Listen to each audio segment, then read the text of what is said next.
जय श्री राम। योगेश अनंत काले का सभी सुनने वालों को प्यार भरा नमस्कार।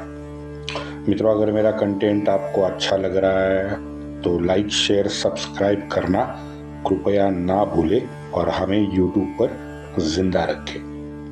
मित्रों, आगे बढ़ते हैं। भारतवर्ष में 18वीं शताब्दी में अब्दाली आया, पानीपत हुआ। अब्दाली हिंदुस्तान के राजनीति को कबाड़ में बदल के वापस चला गया और यही काल है कि अंग्रेज का यहाँ पे उदय हुआ। आपने अगर ध्यान से देखा होगा तो विश्व में हर सभ्यता में ऐसे सत्तांतर अजन्म होते आए हैं और सबसे ज्यादा तो भारतवर्ष में साफ है, सबसे प्राचीन सभ्यता हमारी है। लेकिन यहाँ भारतवर्ष में हर आक्रांता भारतवर्ष में आने के लिए कायम उत्सुक रहा, आपको दिखा होगा। वैसे आज भी हाल कुछ अलग नहीं है। हर एक को हमसे फ्री ट्रेड एग्रीमेंट चाहिए, हर एक को भारत में ही आना है, लेकिन भारत के लोगों को कुचलना भी है। पैसे तो भारत के चाहिए, लेकिन कुचलना भारत को ही उन्हें है। सही मायनों में मित्रों मैं बताऊं तो विश्व की सर्वात संपन्न भूमि और संस्कारित भूमि यही हमारा भारतवर्ष है।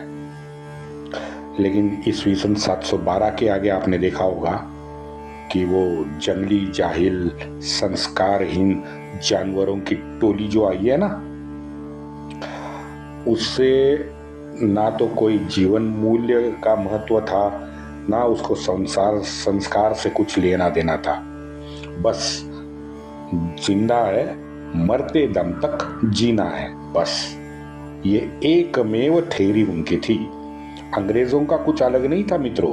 हाँ, मोमिनों की जो चलने वाली छुरी है वो बेहद तीखी थी, अंग्रेजों की मीठी थी। दोनों ने गला ही काटा है, ये ध्यान में रखे। 18वीं शताब्दी में निश्चित तौर पे मित्रों मैं कह सकता हूं कि अंग्रेज या यूरोपियन कहे, हम इसे अंग्रेज क्यों कहे, स्पेनिश भी तो थे, पुर्तगीज भी थे, यूरोपियन कहे, एक बेहतर तकनीक और योजनाबद्ध तरीके से ये लोगों ने विश्व भ्रमण किया और वहां के शासकों पे आधुनिकता का शाल ओढ़ के ये हावी हो गए। ये सत्य है। भारतवर्ष में क्या हुआ? भारतवर्ष में मराठों की ताकत तो उन्हें सूरत में ही पहचान ली थी अंग्रेजों ने, जब महाराज ने वहां उनको नंगा कर दिया था। वरना आप बताओ, भारत में सबसे पहले ईस्ट इंडिया कंपनी आई सूरत में उन्होंने अपनी दुकान खोली। लेकिन बाद में अगर देखोगे तो सुदूर कोलकाता वो जाके उन्होंने अपना घर बसाया, मद्रास जाके घर बसाया। बताओ, सूरत है पश्चिम में, मद्रास है दक्षिण में, तो कोलकाता है पूर्व में। और सबसे ज्यादा बसाने का वक्त जो है वो अंग्रेजों को लगा है। उन्होंने मराठाओं को तोड़ने के लिए सबसे ज्यादा समय ले लिया। जब पूरा हिंदुस्तान उनके पैरों तले आ गया, तब सब भारतीयों को कमजोर मानसिक जब गुलाम उन्होंने बनाया, तब जाके 1818 में मराठों का गिरेबान उन्होंने पकड़ा है पुणे में। तब तक वो गिरेबान पकड़ने की सोच भी नहीं रहे थे। ये होती है धीरता, ठंडा करके बिल्कुल खाया। इसलिए मैं 2-3 बार मैंने कहा ये कि ये अंग्रेजों की जो 1818 की मराठों पे विजय है, ये पूर्णतः उनके धीरता, धैर्य और बुद्धिमत्ता का प्रतीक है। हमारे यहाँ तो विद्वान बुद्धिमत्ता वाले तो कई हजार वर्षों से थे, लेकिन अभी 19वीं शताब्दी में हमारे ये मदमस्त अहंकार में चूर शासक जो थे ना, उन्होंने अपने दूरदृष्टि को पता नहीं किस संदूक में लॉक करके रख दिया था। मराठों के शक्ति का क्षीण करना और पुनः बादशाह तक ना पहुंचने देना, ये मेन दो क्या कहते हैं 1765 के ये दो लक्ष्य मुझे दिखते हैं अंग्रेजों के। बस मराठों की शक्ति को क्षीण करते जाओ और मराठों को बादशाह के पास ना पहुंचने दो, बस। अच्छा, इसके आगे रणनीति देखिए आप। बादशाह को भी कहा कि हम आपको दिल्ली में बिठाएंगे, चलो बढ़िया। लेकिन दिल्ली में बिठाया क्या? नहीं बिठाया मित्रों। गुलाम बना के प्रयागराज में ही बादशाह को सड़ाते रहे। उसके बारंबार दिल्ली जाने की इच्छा को अंग्रेज अनदेखा करते रहे। और वहां लखनऊ में अपना ठरकी शूजा था। वो तो अब क्या कहते हैं, बक्सर के बाद तो जिंदा लाश बन के रह गया था। मित्रों, 22 नवंबर 1767 का एक ब्रिटिश गवर्नर वेरलेस्ट का एक पत्र है जो उसने शूजा को लिखा है। वेरनेस्ट शूजा को लिखता है, मरहट्टों के मामले में हमारी नीति साफ है। हमारे शत्रु से मराठे को दूर रखा जाए। नीति नंबर 1, उनके यानी मराठों के साथ कभी भी सहकार्य ना करे। नंबर 2, संभवतः आगे भी हमारा व्यवहार स्नेहपूर्ण मराठों के साथ नहीं होगा। ये वेरलिस्ट लिखता है। मरहट्टे तो हमेशा अपने स्वार्थ के चलते जिसे चाहे उसे स्नेह करते हैं।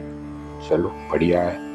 हमसे भी पूर्व में उन्होंने मदद की अपेक्षा की है, लेकिन मरहट्टे कभी भी, अब आगे का डायलॉग सुनो, ये बहुत महत्वपूर्ण है। वेरलिस्ट कहता, आगे लिखता है कि लेकिन मरहट्टे कभी भी मानव जाति के कल्याण के पक्ष में नहीं खड़े हैं। न्याय के और मानव जाति के पक्षधर हम हैं। दो ध्रुव एक साथ कैसे आ सकते हैं? ये है वो मीठी छुरी। असल में मीठी छुरी ये है, न्याय और मानव जाति के कल्याण के पक्षधर हम हैं। ये सेल्फ सर्टिफिकेशन इन्होंने खुद को दे दिया।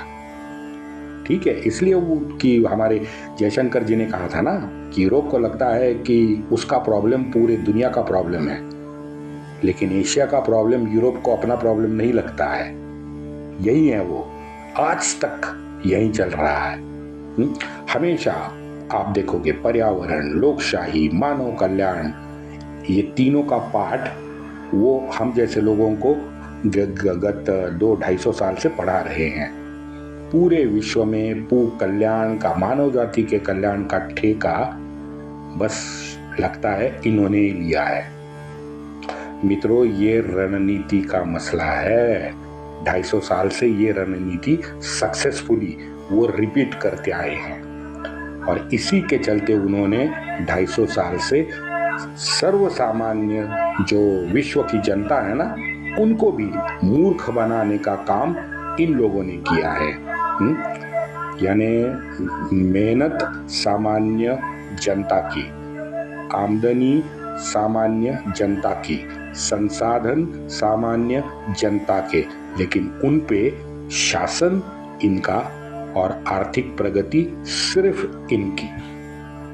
मैं उन्हें दोगला नहीं कहूंगा मित्रों, क्योंकि भाई अगर तुम इतने विद्वान थे, शक्तिशाली थे, तो आपकी बुद्धि जब अंग्रेज आए तो क्या घास चराने गई थी क्या? हाँ, उनके रणनीति को आप नहीं समझ सकते थे? आप पागल थे? उनके रणनीति को कुचलने के लिए प्रतिनीति आपको बनानी चाहिए थी, क्यों नहीं बनाई? हाँ, ये कारण हो सकता है कि 1000 साल से हम हिंदुओं को हमेशा मानसिक तौर पे दबा के रखा गया, डर दिखाया गया मौत का, और वो दबाव रखने से शायद हमारे हिंदुओं की सोच भी बहुत ज्यादा संकुचित और आत्म केंद्री बन गई। लेकिन आगे इसका परिणाम देखो। हमारा मराठों का वकील नाड़ोपंत गोपाल और धोंडो खंडेराव, ये दो वकील माधवराव ने सिर्फ अंग्रेजों के लिए रखे थे। इनको नियुक्त किया था अंग्रेजों के लिए। 2-3 बार ये दोनों कोलकाता, लखनऊ, बनारस, ये तीनों शहरों में अंग्रेजों से मिलते भी थे, भेंट वार्ता भी कर उन्होंने की है। अंग्रेज इन दोनों वकीलों के साथ बड़े आस्था के साथ मिलते थे। दोनों वकील जो है हमारे, वो अंग्रेजों के वर्तन जो है, उनका जो बर्ताव है, उनसे काफी ज्यादा प्रभावित दिखते हैं। मित्रों, ये क्या दर्शाता है बताओ? यही भूल हम बार बार आज भी करते हैं, हमसे होती है। यूरोप और गल्फ में कहीं पोरकी दरिंदा आपसे मिले तो सोचो क्या होता है। मैं अपना उदाहरण देता हूं कि हमारा व्यवहार कैसे होता है।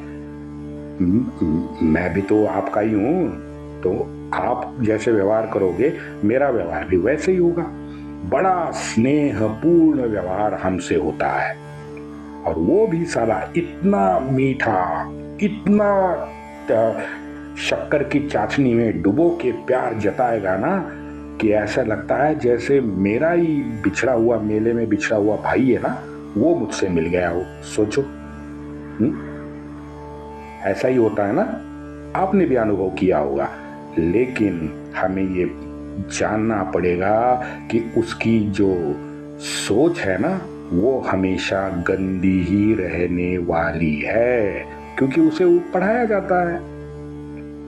चलो, विषयांतर में नहीं करता, लेकिन उसे तो जब से वो भाषा सीखता है, उसे तो सुनाया जाता है कि काफिर को जीने का अधिकार है ही नहीं।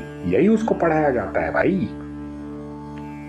मैं मेरी खुद की बात बताता हूं। मैं किसी कंपनी का कोई काम था तो सिंगापुर चला गया था। सिंगापुर में अगर आप देखोगे तो एक, आप अगर एयरपोर्ट साइड से आओगे तो लिटिल इंडिया आपके बाईं ओर पड़ता है।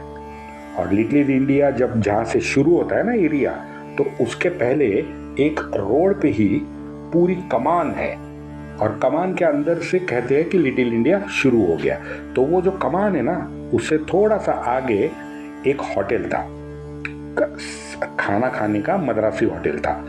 तो भाई मैं वो साउथ इंडियन होटल में चला गया, खाना खा रहा था।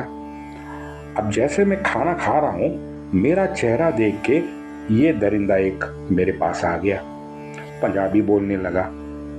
लेकिन फिर वो हिंदी पे आ गया, क्योंकि शायद मेरे चेहरा देख के वो पहचान गया कि ये पंजाबी तो है नहीं।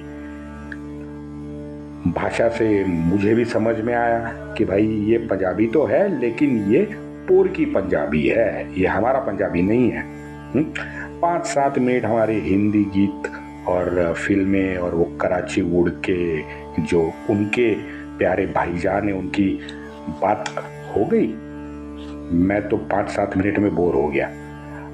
5-7 मिनट में मैं उठा और दूसरी जगह पे चला गया। दूसरा उदाहरण, दुबई में गया था। दुबई में एक रेस्टोरेंट में गया, वहाँ पे वेटर मिल गया। अब वेटर मिल गया, यही सब वहाँ भी हुआ, रिपीट नहीं करूँगा। कहने का मतलब यह है कि उन जैसे उनको गाली देके मैं सोचता हूँ कि गाली देना सही होगा क्या? हाँ, अरे बाबा, मरते दम तक ये लोग यही करने वाले हैं। मैं किस किस को दिन भर गाली देते फिरूंगा भाई? हाँ, मुझे ये सोचना पड़ेगा कि हम उनका काउंटर कैसे करेंगे। मैं सिंगापुर में तो दूसरी जगह पे चला गया, वो भी गलत था मेरा, ये मैं मानता हूँ। लेकिन ये भी अभी मानने लगा हूँ कि सिर्फ इनको गाली देने से कुछ नहीं होने वाला। हाँ, व्यक्तिशः हिंदू को हमेशा सामने वाले का अपमान मुंह पे करना थोड़ा सा अड़चन में डाल देता है। हम लोग हिचकते हैं, है ना? डायरेक्ट बात करने में डायरेक्ट नकार आज भी हिंदू नहीं दे पा रहा है। कई जगह पे तो लगता है कि हाँ ठीक है, कई जगह लगता है कि नहीं यार, थोड़ा सा इसको चाहे सामने वाला अहंकारी कहे जो भी कहे, लेकिन अगर मुझे ना कहना पड़ रहा है तो मुझे ना कहना चाहिए। और हमारे जो कोलकाता में अंग्रेजों को मिलने गए थे नीलोपंत ने अपने पत्र में भर भर के अंग्रेजों की तारीफ की है, भर भर के की है। 5-6 पत्र मैंने पढ़े हैं, हर एक पत्र में उन्होंने रिपीट किया है, अंग्रेजों को अच्छा बताया है। और उसी समय काल में देखिए, कॉन्ट्रास्ट देखिए, हमारे राघोबा दादा क्या कर रहे थे। राघोबा दादा पुणे में भतीजे को निपटने में लग गए थे। अच्छा, मुझे याद आया, ये एक हमारे दर्शन सिंह मित्र है, तो दर्शन सिंह ने अभी अभी कमेंट करके मुझे लिखा है कि भाई माधो सिंह और जवाहर का जो युद्ध हुआ था उसमें माधो सिंह पे पीछे से वार हुआ था। तो मुझे तो मालूम नहीं था, क्योंकि मेरे पास ये घटनाओं की ना 3 अलग अलग ये है वर्जन है। तो इसलिए मैंने कल सोचा था कि भाई जीस्ट क्या है वो बताएं, वो कथानक छोड़ दे, क्योंकि हमारे वैसे भी मराठी शाही का सीरीज चल रहा है तो ज़्यादा हम उसमें डिटेलिंग ना करें। लेकिन दर्शन सिंह जी ने बताया, दर्शन सिंह जी आपका आभार। हाँ, तो माधो सिंह और जवाहरमल के साथ ये दोनों का जो कल हमने बात की, ये दोनों आपस में लड़ रहे थे। बताओ, सिखों को पंजाब के अलावा भारत में कुछ दिख ही नहीं रहा था। आगे जम्मू चले जाओ, हिमाचल चले जाओ, उत्तराखंड चले जाओ, आसाम के आहोम भी थे। हाँ, सारे सोच से संकुचित अपनी अपनी सीमाओं का बस संरक्षण करने में जुड़ गए थे। 1767 में मित्रों, हमारे मामा त्र्यंबक पेठे को बुंदेलखंड का अधिकार माधवराव को देना पड़ा था। बस ये यहीं छोड़ देते हैं, आगे बढ़ते हैं, क्योंकि शासन व्यवस्था इतनी बुरी हो गई थी बुंदेलखंड और बघेलखंड की कि माधवराव को मामा को भेजना पड़ा। वहाँ हरियाणा में आप देखिए, हरियाणा में एक फ्रेंच सेनानी था रीन माडेक को जवाहरमल ने नौकरी पे रख के अपने सैन्य में व्यापक सुधारना कार्यक्रम हाथ में लिया। ये बहुत अच्छा काम जवाहरलाल जी ने किया था। रीन ने भी तुरंत जाटों की एक कवायद फौज बना डाली थी। अब हमारा ये दानशा हुआ, समरू परसों जिसके बारे में मैंने बताया कि भाड़ोत्री जर्मन सैनिक था, ये समरू हो गया, वॉल्टर मोहकम सिंह हो गया। अब इन जैसे नए पीढ़ी के सरदारों के आने से सोच में कल्पकता आ गई, चाणाक्षपणा आ गया, चतुरता आ गई। तो ऐसे चाणाक्ष चतुरों के हाथ में जवाहरमल ने अधिकार भी सौंपा था, तो उससे बहुत बड़ा फायदा जाटों को मिल सकता था। लेकिन वो गोहाद हो गया, गोहाद के बाद बौदा हो गया। जाट हार गए और इस हार से जवाहरमल पूरा निस्तेज हो गया। अब ये सारी जो उत्तर भारत में चली आ रही ये जो युद्ध नीति राजनीति थी ना, उल्था पालत थी पूरी, ये महादजी देख रहे थे। विशेषता ये समरू वॉल्टर और रीन माडेक, इनकी जो जाटों के लिए बनाई योजना थी, उनका योजना कार्यान्वित करने का जो तरीका था, उसको देखते हुए महादजी तो प्रभावित हुए थे। उन्होंने तय किया था कि भविष्य में यही ऐसी ही सोच से मुझे भी चलना पड़ेगा। यानी शत्रुबोध से ज्यादा आत्मबोध जो हुआ था ना, वो ज्यादा महत्वपूर्ण था। उनकी भी शायद महादजी शिंदे की आंखें खुल गई थी। भावदा या भोंदा, इन दोनों के विजय का आनंद उपभोगने के लिए हमारे माधव सिंह जी को भी नियति ने मौका नहीं दिया। आगे तुरंत 21 दिसंबर 1767 को माधव सिंह का भी देहांत हो गया। उनके पीछे उनके 2 पुत्र थे, पृथु सिंह और प्रताप सिंह। अब अंदर की बात है, वो ज्यादा महत्वपूर्ण नहीं है, लेकिन इंदौर से हमारी राजमाता अहिल्या देवी वहां पे मां बन के गई। पृथ्वी सिंह को राज वस्त्र पहना के उन्होंने गद्दी पे बिठाया और दोनों सुपुत्रों की जो माताजी थी उनके साथ अहिल्या देवी ने विस्तृत चर्चा की और खुशाली राम बोहरा नामक एक विद्वान को राज्य का प्रमुख सल्लागार बना के रखा। 6-7 महीने हो गए होंगे। 6-7 महीने के बाद हमारे जवाहरमल जाट की हत्या हो गई।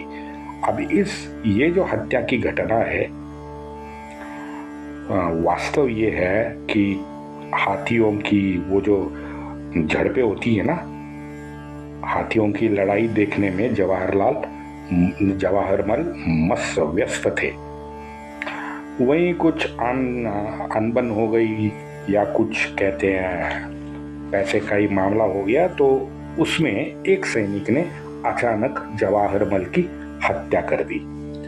जुलाई 1868 1768 महारानी किशोरी ने गोद लिया हुआ उनका सुपुत्र जवाहरमल भी मारा गया।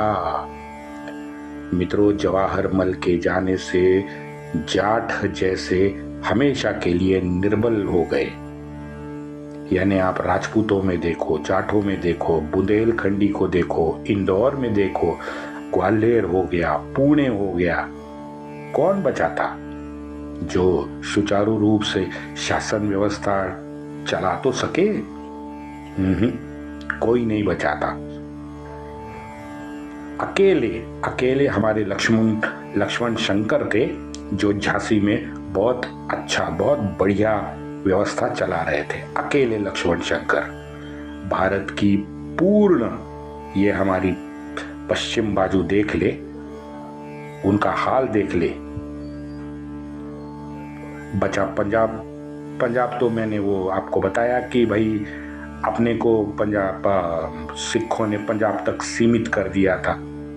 वही हाल हमारे पूर्वोत्तर राज्यों का भी था। दक्षिण की खिचड़ी तो हम डिस्कस कर ही रहे हैं। पूरी की पूरी खिचड़ी बन गई थी और उसमें नमक भी नहीं था। ऐसी खिचड़ी, गंदी खिचड़ी वहां पे बनी हुई थी। हर एक रियासतदार खुद को बचाने में दक्षिण में मग्न था। ये हाल था पूरे भारतवर्ष का। अब बचा था सिर्फ सातारा, वही सातारा जहां से सारे हिंदुस्तान को जगाने का काम एक महापुरुष ने किया। वही महापुरुष ने, महामानव ने हिंदू मन में नवचेतना उत्पन्न करने का बहुत बड़ा काम किया। लेकिन आज 1768 आते आते सातारा एक मृतवत छोटे शहर जैसे बनके इतिहास में पड़ा था। वंदे मातरम।